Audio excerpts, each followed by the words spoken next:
Jake Morrison had been fixing broken things on Kepler 442b for 3 years, 2 months and 14 days. Not that he was counting or anything. The mining station's life support system had a tendency to hiccup every Tuesday, the gravity generator made sounds like a dying whale, and the coffee machine had achieved sentience just to spite him personally. But hey, at least the pay was decent and nobody bothered him out here on the edge of nowhere.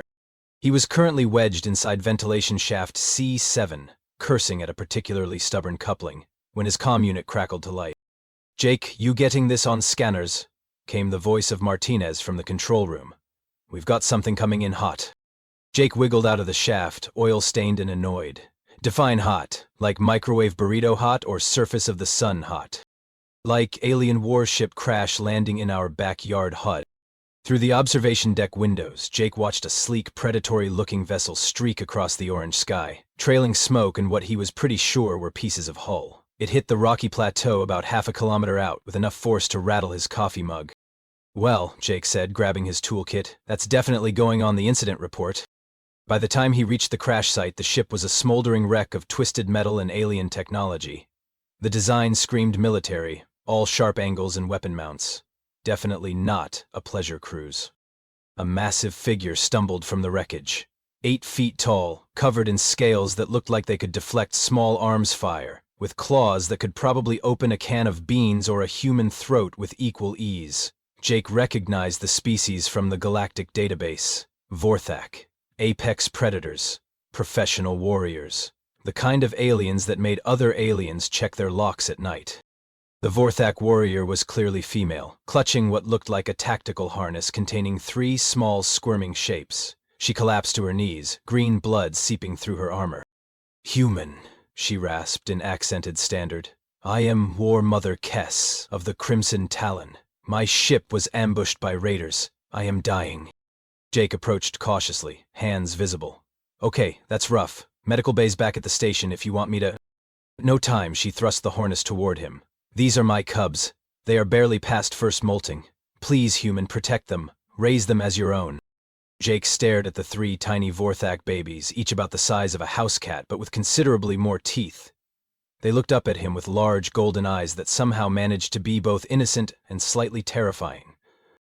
"Look, lady, I appreciate the confidence, but I'm just a maintenance guy. I fix air recyclers and unclogged toilets. I don't know anything about raising alien—" War Mother Kess grabbed his wrist with a grip that could crush titanium. "The galaxy knows of human resilience. Your species survives what kills others. You adapt. You endure. You make weapons from anything." Her voice was fading fast.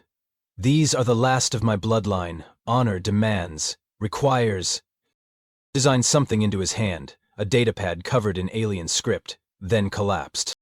Jake stood there for a long moment, holding a harness full of baby apex predators, watching an alien warrior die in front of him, and wondering if his insurance covered this sort of thing.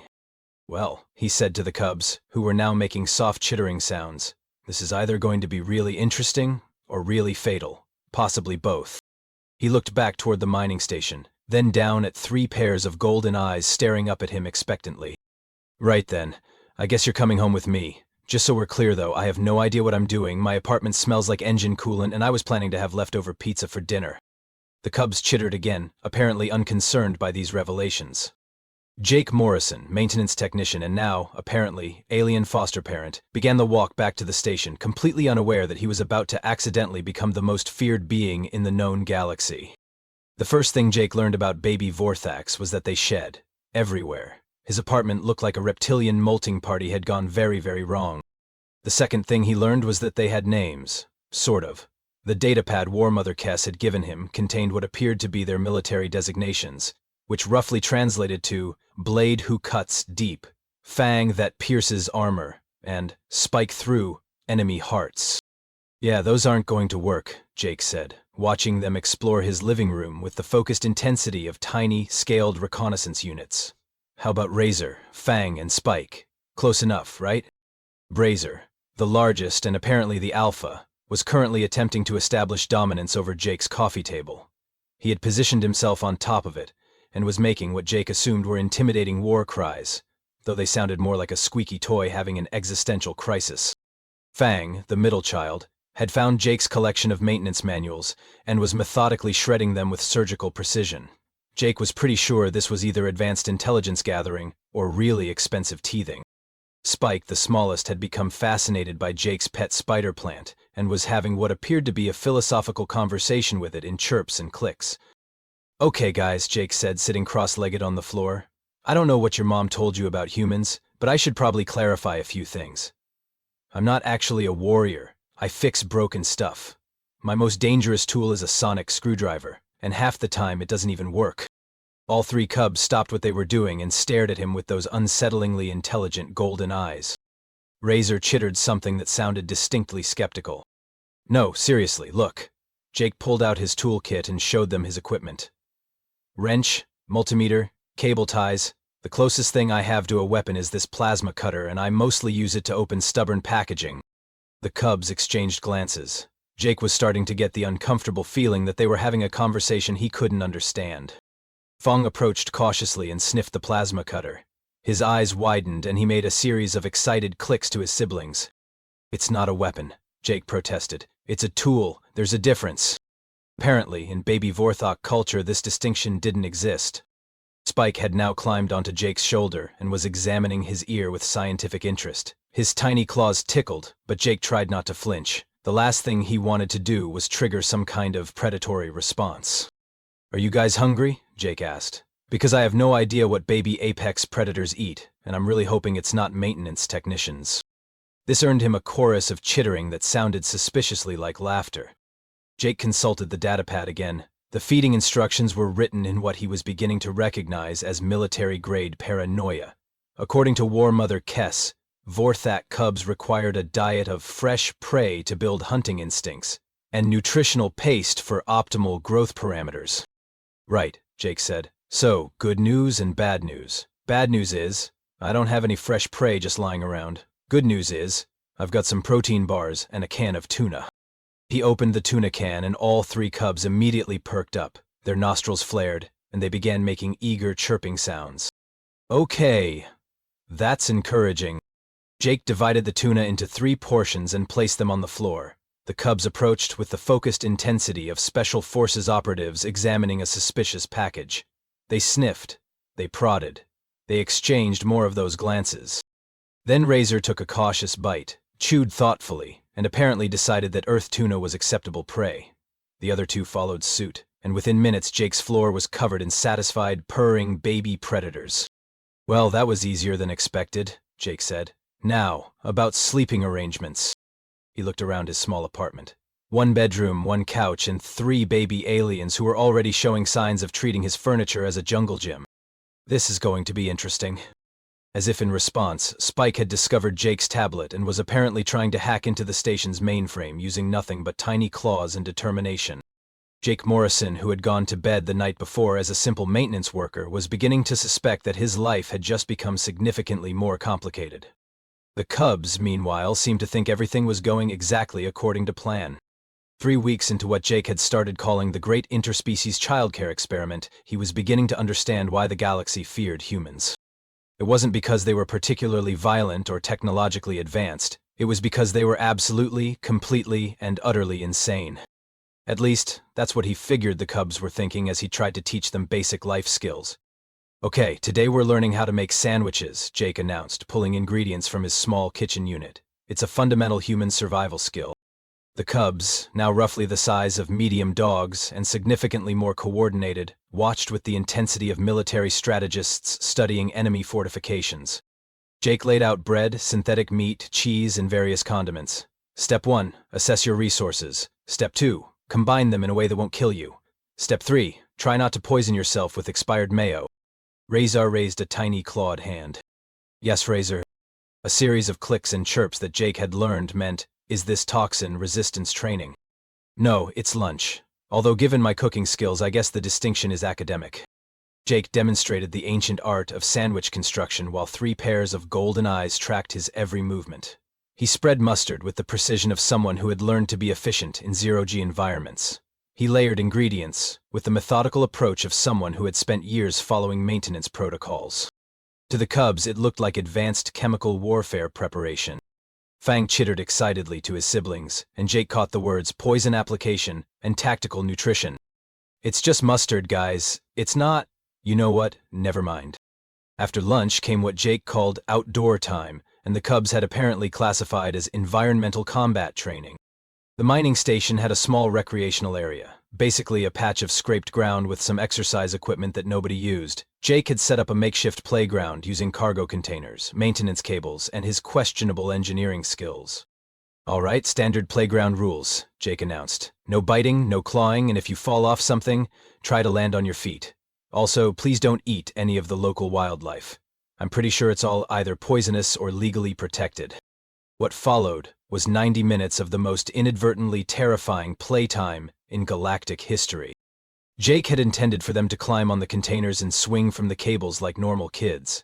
What actually happened was a masterclass in three-dimensional combat maneuvering that would have impressed Vortex Special Forces. Razor had figured out how to use the cables as rappelling lines and was practicing what looked like tactical insertion techniques. Fang was using the container surfaces to practice wall running and ricochet attacks. Spike had discovered that he could use the equipment's vibrations to echolocate other moving objects. That's actually pretty impressive, Jake admitted, watching Spike execute a perfect mid-air course correction to land on a moving swing. Maybe you guys are just naturally athletic. He pulled out his tablet to make notes for their daily activity log, something he'd started doing, partly for his own sanity and partly because he suspected someone, somewhere, was going to want a detailed report about this whole situation. Day 21. Cubs continue to exceed physical development benchmarks. Razor has mastered advanced rope techniques. Fang demonstrates superior spatial reasoning. Spike shows enhanced sensory capabilities. Note: may need to request additional playground equipment, as current setup appears insufficient for their skill level. What Jake didn't realize was that he was documenting the galaxy's first comprehensive guide to training super soldiers. Evening brought what Jake called quiet time, and the Cubs had categorized as stealth and reconnaissance training. Jake would sit in his chair, reading maintenance manuals or watching old Earth movies on his tablet. The Cubs would arrange themselves around the room in what they clearly considered strategic positions.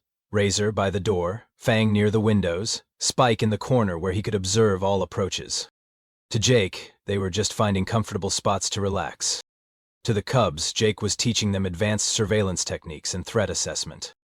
You know, Jake said one evening, looking up from a particularly boring technical manual about atmospheric processors, your mom said something about humans making weapons out of anything. I never really thought about it before.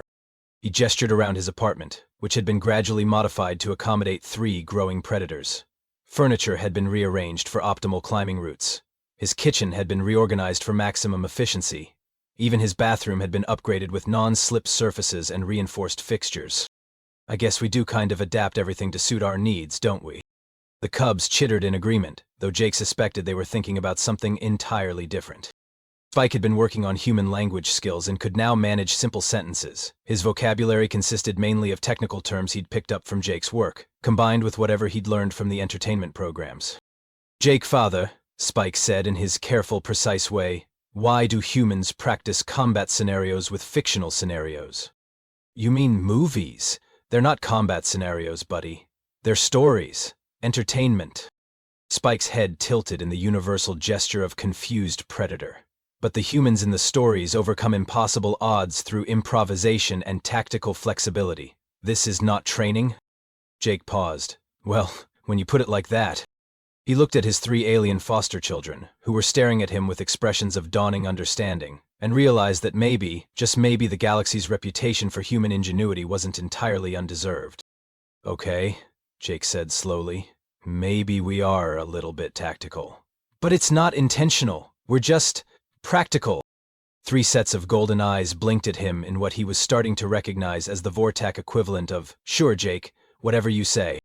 Jake Morrison was beginning to suspect that he was accidentally raising the most dangerous beings in the known galaxy. The Cubs, meanwhile, were beginning to suspect that their Jake father was the most dangerous being in the known galaxy and was just being modest about it. The alarm started screaming at 3:47 station time, which was exactly the moment Jake had finally gotten all 3 Cubs to settle down for the night, because of course it was. Jake! Martinez's voice crackled through the comm, pitched about 3 octaves higher than usual. We've got multiple contacts dropping out of hyperspace. Big ones. Really, really big ones. Jake rolled out of bed, careful not to step on Spike, who had claimed the spot right next to his sleeping area. How big are we talking? Cargo hauler big, or we're all about to become space dust big? Try entire battle fleet big, vortex signatures. And Jake? They're not responding to hails, they're just sitting there, waiting. The cubs were instantly alert, their heads snapping up in perfect synchronization. Razor made a low, growling sound that Jake had never heard before, something primal and dangerous that made his hair stand on end. "Jake, father," Fang said quietly, his normally careful pronunciation slipping into something more guttural. "Those are warships of our people." "Yeah, I kinda figured that out." Jake was already pulling on his jumpsuit. "The question is, are they here for a friendly family reunion, or are we about to become the galaxy's shortest-lived interspecies adoption story?" Through his small window, Jake could see the ships hanging in space like metal predators, massive, angular vessels, bristling with weapons that could probably crack a moon if they felt like it. There were at least a dozen of them, arranged in what even Jake's untrained eye recognized as an attack formation. "Design. They have found us," Razor said, and there was something in his voice that might have been pride or might have been fear. "The pack comes for the lost cubs." "Right," Jake said. "Because what else do you say when an alien armada shows up in your backyard? Well, this should be interesting." The first shuttle arrived 2 hours later, screaming down through the atmosphere with the subtle grace of a controlled missile strike. It landed on the same plateau where War Mother Kess had crashed, and Jake found himself making the same walk he'd made 2 months ago, except this time he had 3 teenage Vorthak warriors trailing behind him, like the galaxy's most dangerous ducklings. The shuttle was a work of art if your artistic preferences ran toward things that could kill you from orbit. It was sleek, deadly, and covered in markings that Jake's universal translator helpfully informed him meant things like, "Death from above," and "Your entrails shall feed the young." "Cheerful people, your relatives," Jake muttered. The shuttle doors cycled open with a hiss of pressurized air, and out stepped the single most intimidating being Jake had ever seen. If War Mother Kess had been impressive, this guy was her bigger, meaner, more heavily armed older brother. He stood nearly 9 feet tall, his scales were the color of dried blood, and his armor looked like it had been forged from the nightmares of weapons designers. Behind him came a squad of Vorthak warriors, each one looking like they could personally invade a small planet and expect to win. The big one's eyes swept the landing site, taking in every detail before settling on Jake and the cubs. When he spoke, his voice sounded like landslides having a conversation. "I am Warfleet Commander Thok of the Crimson Talent. I have come for the offspring of War Mother Kess." His gaze shifted to Jake, and Jake felt like he was being evaluated by a professional killer, which, to be fair, he probably was. "You are the human who claimed them." "Jake Morrison," Jake said, because introductions seemed important when dealing with heavily armed alien warlords. "And I didn't claim anybody. Your War Mother asked me to look after them, so I did. It seemed like the polite thing to do." Commander Thok's head tilted slightly, as if Jake had just said something in a language he didn't quite understand. "You were being polite." "Yeah, I mean, she was dying, the kids needed help, and I was the only one around. Not much of a choice, really." The Vortak warriors behind Commander Thok were now staring at Jake like he'd just announced his intention to juggle antimatter. Several of them had their hands resting on weapon grips. "You speak as if caring for Vorthak cubs is a simple matter," Commander Thok said slowly. "As if any being could undertake such a task." "Well," Jake said, glancing back at his 3 foster children, who were arranged in what he was starting to recognize as a defensive formation. "It's not like they came with an instruction manual. But kids are kids, right? They need food, shelter, someone to make sure they don't hurt themselves too badly. The species doesn't really change the basics." The silence that followed this statement was so complete that Jake could hear the wind blowing across the rocky plateau. "Jake, father," Spike said quietly, "perhaps we should demonstrate our training." Before Jake could ask what training he was talking about, all 3 cubs moved. It was like watching a nature documentary about pack hunters, except these pack hunters had been trained by a human who thought tactical planning meant making sure you had enough coffee for the day. Razor scaled a nearby boulder in 3 fluid movements, achieving a perfect overwatch position. Fang disappeared behind some rocks and reappeared flanking the Vorthak squad from an angle that shouldn't have been possible. Spike simply vanished entirely, becoming one with the shadows in a way that made Jake's maintenance-trained brain automatically start cataloging all the places a small, clever predator could hide. Commander Talk's eyes widened. Several of his warriors actually took a step back. "Jake, father," Razor called from his boulder. "Shall we demonstrate advanced nutritional procurement techniques?" "I think he means the sandwich thing," Jake said to Commander Thok, who was looking increasingly confused and possibly a little alarmed. "Or perhaps tactical playground maneuvers," Fang suggested from his impossible flanking position. "That's just the monkey bars, buddy." "Environmental adaptation scenarios," came Spike's voice from somewhere that Jake couldn't pinpoint. "Movie night doesn't count as environmental adaptation." Commander Thok turned to stare at Jake with an expression that might have been awe, terror, or possibly indigestion. "You have taught them to move like shadows, to think like tacticians, to adapt like—" He paused, searching for words. "Like humans." "I taught them to play on a jungle gym and make their own lunch," Jake protested. "Everything else they figured out on their own." "In 2 months," Commander Thok said quietly, "you have accomplished what our finest military academies attempt over 2 years. These cubs display coordination, strategic thinking, and adaptive capabilities that rival our special forces units." Jake looked at his 3 foster children, who were now demonstrating what appeared to be advanced small unit tactics using playground equipment and lunchbox contents as props. He said. "I just thought they were really good at playing." Commander Thok stepped closer, his massive frame casting a shadow over Jake. "Human," he said, and his voice held something that might have been respect. "What other training have you provided?" "Well," Jake said, thinking about it, "there was the time I taught them to do laundry, and basic electrical repair. Oh, and cooking, though mostly just how not to poison yourself with expired food. Is that important?" The sound that came from Commander Thok's throat was either laughter or the noise a dying engine makes. Given that he was a Vorthok warlord, it could honestly have been either. "Cubs," he called, and immediately all 3 appeared beside Jake like scales and claws materializing from thin air. "Is this human your chosen battle father?" 3 golden-eyed stares fixed on Jake with an intensity that made him suddenly very aware of how many teeth were in the immediate vicinity. "Yes," they said in unison, and something in their voices made it sound less like an answer and more like a declaration of war. Commander Thok nodded slowly. "Then we have much to discuss." Jake Morrison, maintenance technician and accidental alien foster parent, was beginning to realize that his quiet life fixing broken things was about to become significantly more complicated. Again, the much-to-discuss part turned out to involve Jake sitting in a circle of heavily armed alien warriors while Commander Thok conducted what appeared to be the galaxy's most intimidating job interview. "Explain to me," Commander Thok said, his massive frame looming over Jake like a particularly articulate mountain, "your training methodology." Jake glanced around at the assembled Vorthaki warriors, who were hanging on his every word like he was about to reveal the secrets of the universe. The cubs had arranged themselves behind him in what they probably thought was a protective formation, though it looked more like they were ready to launch themselves at anyone who looked at their Jake father wrong. "Well," Jake said, because apparently his life had reached the point where he was explaining parenting techniques to alien warlords, "I guess I just tried to keep them safe and help them learn stuff. You know, basic life skills." "Life skills," Commander Thok repeated, as if testing the words for hidden meaning. "Such as?" "Making food, cleaning up after themselves, problem-solving, how to get along with others," Jake shrugged. "Kid stuff." One of the other warriors, whose armor identified him as Sub-Commander Grix, stepped forward. "Battlefather Jake," he said, and Jake was really starting to worry about this whole Battlefather thing. "Our intelligence networks have recorded the training regimens you implemented. We have analyzed the tactical implications." "You've been spying on me?" "Reconnaissance," Sub-Commander Grix corrected. "Standard protocol when unknown humans interact with Vorthak military assets." "They're kids, not military assets." The look that passed between the Vorthak warriors suggested they disagreed with this assessment. "Show him the analysis," Commander Thok ordered.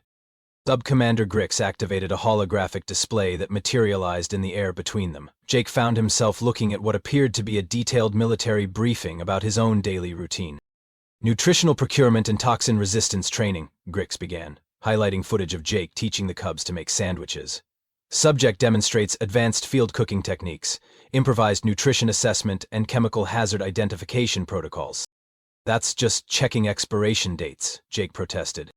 "Environmental adaptation and combat reflexes," Grix continued, now showing the cubs playing on the makeshift playground. Subjects demonstrate three-dimensional maneuvering, rapid course correction, and tactical positioning under varying gravitational and atmospheric conditions. It's a jungle gym. Stealth and surveillance training. Now the display showed evening footage of Jake reading while the cubs positioned themselves around the room. Subjects learned to maintain overwatch positions while appearing to engage in recreational activities. They were taking naps. Commander Thok held up a massive clawed hand for silence. Battlefather Jake, what you call kid stuff, we recognize as the most comprehensive combat training program ever developed.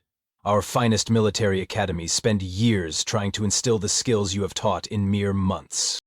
Jake stared at the analysis scrolling past on the holographic display. From the outside, he had to admit, his daily routine with the cubs did look suspiciously like a masterclass in asymmetric warfare. But here is what truly astounds us, Commander Thok continued, his voice dropping to something that might have been reverence. You have accomplished this not through fear, not through dominance, not through the traditional methods of warrior training. Okay, I'm listening. You have accomplished this through care. The word hung in the air like it was some kind of alien concept, which Jake was beginning to realize it might actually be. Our cubs are trained from the moment they can walk, Commander Thok explained. They are taught that strength comes from victory, that survival comes from defeating others, that the weak exist only to serve the strong. This is the Vorthok way. Jake looked back at his three foster children, who were listening to this with expressions of growing understanding. And yet, Commander Thok continued, your cubs display none of the aggressive territorial behavior we expect. They work together as a unit. They adapt to new situations without the paralysis of overthinking. They show concern for each other's welfare. His golden eyes fixed on Jake with an intensity that was slightly terrifying. They show concern for your welfare. Well, yeah, that's what families do. Families. Commander Thok tested the word like it was from a dead language. In Vorthok culture, cubs compete with their siblings for resources and parental attention. The strongest survive, the weak are abandoned. Jake felt something cold settle in his stomach. That's horrible. Survival, Sub-Commander Grix corrected. Or so we believed. Jake, father, Razor spoke up for the first time since the warriors had arrived. They do not understand. In their culture, strength means taking from others. You have taught us that strength means protecting others. And that the strongest among us is not the one who defeats enemies, Fong added, but the one who makes sure everyone has enough sandwiches. And that the best warriors are not the ones who fight alone, Spike concluded, but the ones who make sure no one has to fight alone. Commander Thok stared at the cubs, then at Jake, then back at the cubs. You have weaponized compassion. I have what now? Don't you see? Commander Thok's voice was rising with something that might have been excitement or terror. A warrior who fights for others is more dangerous than one who fights for himself. A unit that trusts each other completely is unstoppable. Soldiers who believe their leader cares about their survival will follow that leader into certain death. Jake opened his mouth to argue, then closed it again. Because when you put it like that, you have created the perfect military unit, Sub-Commander Grix said with something like awe. Not through force, but through loyalty. Not through fear, but through love. They're just kids, Jake said weakly. They are the future of Vorthak military doctrine, Commander Thok declared. And you, Battlefather Jake, are the most dangerous weapon in the known galaxy. Jake Morrison sat in the middle of an alien war council, surrounded by the galaxy's most feared warriors, and realized that his life had just taken another hard left turn into the impossible. So, he said, because someone had to say something, does this mean I'm in trouble? Commander Thok's expression shifted into what Jake really hoped was the Vortak equivalent of a smile. Battlefather Jake, he said, I believe we need to discuss your future career opportunities. The cubs chittered with what sounded suspiciously like excitement. Jake had the distinct feeling that his quiet maintenance job was about to become a thing of the past. Ho, he said, this is going to be weird, isn't it? Gloriously weird, Commander Thok confirmed. Jake Morrison, maintenance technician turned accidental military innovator, wondered if his resume was going to need a major update. 6 months later, Jake Morrison stood in what used to be Mining Station Kepler 442b, and was now officially designated as the Terran Institute for Interspecies Development, though everyone just called it Jake's place. The changes had been extensive. What used to be a simple mining operation now looked like a cross between a daycare center, a military academy, and the galaxy's most confusing cultural exchange program. The original prefab structures had been expanded with modular units designed by 12 different species, creating a sprawling complex that somehow managed to look both welcoming and slightly intimidating. Jake's office, which used to be a maintenance closet, now had a view of the main training area, where representatives from 47 different alien cultures were currently engaged in what the Galactic Council had termed human adaptive development protocols, and what Jake still called playing outside. A group of young crystalline entities were learning to build sandcastles, their natural geometric precision creating architectural marvels out of local sand. Nearby, a pack of canid cubs was being taught basic electronics by Spike, who had apparently inherited Jake's knack for fixing things. Further out, Razor was conducting what looked like an advanced physics lesson using playground equipment and enthusiastic volunteers from 3 different species. "Battlefather Jake," came a familiar voice from his doorway. Jake looked up to see Commander Talk, who had somehow managed to squeeze his massive frame through the human-sized entrance. The terrifying warlord was wearing what appeared to be a custom-made apron that read "Galaxy's One Uncle" in 17 different languages. "Thok," Jake said, because somewhere over the past 6 months they'd moved past the formal titles. "Please tell me none of the kids have accidentally started an interplanetary incident today." "Define incident," Thok replied, settling into the reinforced chair that had been specially constructed for Vorthak anatomy. "The young hegemony representatives may have developed a new form of faster-than-light communication using finger-painting techniques, but technically that's a breakthrough, not an incident." Jake rubbed his temples. "Right. And the Sector Council's response to that?" "They've upgraded your security clearance again. You're now classified as a strategic cultural asset of galactic significance." Thok paused. "They also want to know if you can teach their diplomatic corps how to make those sandwich things you're famous for." "They're just sandwiches?" "Battlefather Jake," Thok said with the patience of someone who'd had this conversation many times before, "there is no such thing as just anything when it comes to human methodology. The Aldebaran Trade Federation has declared your grilled cheese technique a classified military secret. The Centauri Republic wants to license your approach to conflict resolution through organized playtime. And don't get me started on what the Zeta Reticuli Collective is offering for exclusive access to your advanced patience training protocols." Jake looked out his window at the organized chaos of the training grounds. Fang was currently mediating a dispute between 2 species who had been at war for 3 centuries, apparently using nothing more than a ball and the revolutionary concept of taking turns. A group of adolescent insectoids had discovered the joy of team sports, and were engaged in what appeared to be the galaxy's first interspecies soccer match. "I still don't understand how this happened," Jake said. "I was just trying to take care of 3 kids." "And in doing so," Thok replied, "you demonstrated something the galaxy had never seen before. Strength without dominance, leadership without fear, victory without defeating anyone." A soft chime indicated an incoming communication. Jake's assistant, a highly efficient AI that had been donated by the Synthetic Collective as a gesture of goodwill toward the human pedagogical revolution, materialized as a hologram. "Jake," the AI said in its carefully modulated voice, "you have 3 requests for interviews from galactic news networks, 17 applications for next term's program, and 1 priority communication from the Galactic Council." "What does the Council want now?" "They're formally requesting that you establish a curriculum for training diplomatic personnel in what they're calling the Morrison method of peaceful conflict resolution." Jake stared at the AI. "The Morrison method?" "It's what they're calling your approach to teaching beings from different species to work together through shared activities and mutual care," Toke explained. "Also, there's apparently a 3-month waiting list of star systems that want to send representatives to learn your techniques." Through the window, Jake watched as one of his newest students, a young reptiloid whose species was known for their aggressive territorial behavior, carefully helped a smaller mammalian student reach a piece of playground equipment. 6 months ago, those same species had been engaged in a border dispute that had nearly resulted in a shooting war. "You know what the strangest part is?" Jake said. "That you accidentally became the most influential educator in galactic history while trying to keep 3 kids from burning down your apartment?" "No. That's pretty par for the course at this point." Jake turned back to Thok. "The strange part is that I actually like this job." It was true. Somewhere between explaining the finer points of sandwich construction to a delegation of silicon-based life forms and teaching the concept of sharing to species that had never encountered the idea, Jake had discovered that he was good at this.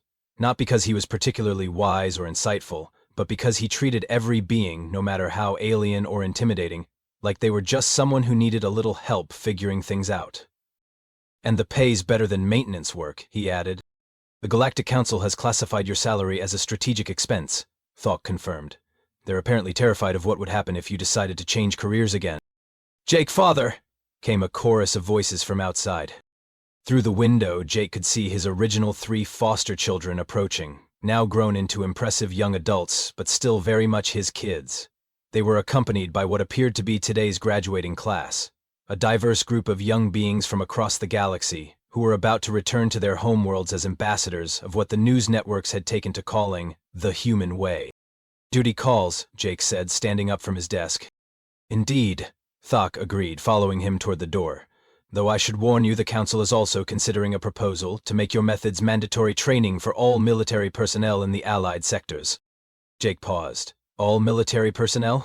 "Every soldier, officer, and strategic commander in 47 star systems would be required to complete certification in human adaptive development protocols." Jake Morrison, former maintenance technician and current galactic educational revolutionary, considered this for a moment. "Well," he said finally, "I guess I'd better start ordering more peanut butter." Outside, the next generation of galactic leaders was waiting for their afternoon lesson in advanced conflict resolution through cooperative playground activities. Jake Morrison walked out to meet them, still not entirely sure how his life had become this strange, but reasonably certain that he was exactly where he was supposed to be. Even if nobody, including himself, really understood how he'd gotten there. The Cubs chittered their approval, and somewhere in the distance, another interplanetary crisis was about to be resolved through the revolutionary application of human common sense. Just another day at Jake's place.